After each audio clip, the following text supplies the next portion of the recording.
sa inyo? Hindi ho, kami ho nagtulong-tulong mag-draft ng affidavit of investigation, kung ano yung legal basis namin, and then we agree and we concluded na ito yon, ito yon, Then ito yon. someone And then, typed it up, then you signed. I asked this because nung tinanong ko kay Agent Mark John Calium, sabi niya, dito nakalagay conditional pero tingin niya absolute. You answered the same thing, it's absolute, pero dito nakalagay conditional. the utterances itself, Your Honor, is what we called event-based condition, ang classification namin. Okay. Yun So, yung utterances, Your Honor. I'll take that answer. I think mas factual yun. But sa paragraph 51, was VP Duterte ever Secretary of the Department of Justice? No, Your Honor, Department of Education. Nakalagay dito, to recall, VP Duterte resigned as the Secretary of the Department of Justice, and she herself admitted that her relationship with the President has become toxic, and she would imagine her strangling him and cutting off her head. That's typo, Your Honor. That's not a typo. A typo means yung department naging depart. Department of Justice and Department of Education are two different things. Ang alam namin, sorry po. Yes, sir. Go ahead, sir. Yeah, Department of Education ang alam Yeah. namin. So, kasi I just filed my counter affidavit sa ombudsman about yung obstruction of justice. Ilang beses ko kailangang basahin kasi nga, pag may mali, pinirmahan nyo na sinasabi nyo, no? But anyway, going back to the condition, you mentioned the case of SPO2 Hamata. Yes, sir.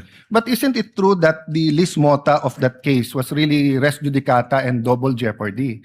Meaning, hindi tinake up ng Supreme Court whether or not a condition. Yes, sir. Di ba? Opo. Oh, so that wasn't on point. Kasi I was going to ask, is there a difference if the condition is legal or illegal? Di ba? So halimbawa, pag sinabi ko sa yung, pag natanggal akong Senate President, patatanggal din kita. Okay. Unang-una, legal naman akong tanggalin na Senate President. We always vote. There's nothing there. But if illegal, pag pinapatay mo ko, papapatayin din kita. Is there a difference if the condition of why I will act or why I'm threatening you is an illegal act? Well, under the law, Your Honor, it says there that even the condition is unlawful. So, regardless of the nature of the condition, Yes. sir. No, I want to get lang into your mind when you sign this because nga medyo novel yung case to for me. Even as a lawyer, I have to do more research and see anong ibig sabihin nito grave threats dito because you keep mentioning we keep mentioning here that this is the second highest official in the land and therefore pag trinete niya ang pangulo. But who was the Vice President claiming na pwedeng magpapatay sa kanya? Again, Your Honor, yun po yung reason ba't nag-issue kami ng subpoena. No, Gusto po namin... sa reading nyo nung statement niya, sino tinutukoy ng Pangulo na mukhang mag-ooperate sa kanya ng Operation Romanov? Sinong pinagbibintangan niya? Well, una, kung ang pag-uusapan Romanov, Your Honor, ang alam namin na unang nagbigkas ng Romanov ay si Mayor Baste yata noong January 2024. Other yes. than... That's irrelevant. Ang question ko, in the mind of the Vice President, sinong pinagbibintangan niya na pwedeng magpapatay sa kanya?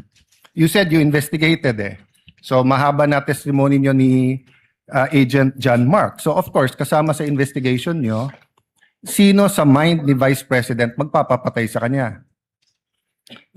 Well, again, Your Honor, since wala kaming makuhang valid information. No, hindi ba klaro sa video na ang pinagbibintangan niya is the First Lady, the President, and the Speaker of the House? So sabi niya, pag pinatay ako,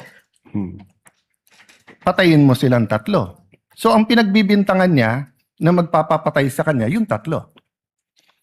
I cannot answer to that, Your Honor. Senator Judge Allen, Yes. kindly wind up. But you have to be able to answer that because you are the one who investigated. And that is crucial. Why? Because part of your self-defense, so for example, if I know nasa sa senator judge pag hindi ako bumoto one way or the other.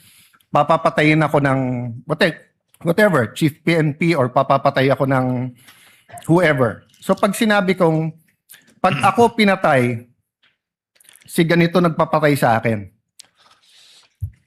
And then, ang difference, I don't usually give a threat na patayin mo rin. So could it be that actually that was the defense of the Vice President para hindi siya patayin? I don't know the state of the mind of the Vice President. But you've testified all throughout this afternoon that you went into her state of mind. Based on the series of events, Your Honor. Yes, and based on her statement. And her statement and the series of events is nag-away sila ng administrasyon. And the series of events is that sinasabi niya, pag ako'y pinatay, eto tatlo ang papatayin nyo. Okay, last question. Kay Attorney Lopez, tinanong din to ng Senate President ni Senator Tulfo. At di ko na itatanong pero napahapyawan ni Senator Erwin din to yung tungkol kay yung sinabi ni si Attorney Lopez, sabi mo, even before kasi nangyari yon, nakausap na ni Vice President yung papatay. That's the literal meaning of the statement. Yes, that's a literal meaning, but did you believe her? Well, she's the Vice President, sir. So she also said freedom of expression, so you also believe her? Not based on the evidence that what we gathered, sir. No, okay, so I'll stop there, but I'll read to you. Sinabi nyo kasi sedition. Pero tignan nyo po yung page 25 nung sarili nyong affidavit, ha.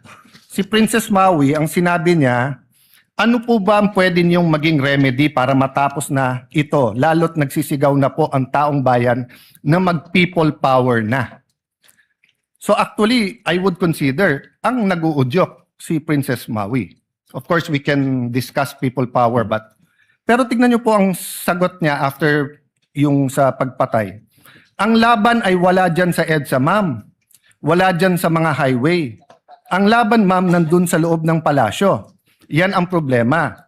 We appreciate yung expression nyo ng disgust, ang pagkamuhi, ang hopelessness, kasi it reflects kung ano nararamdaman ng maraming milyon-milyon.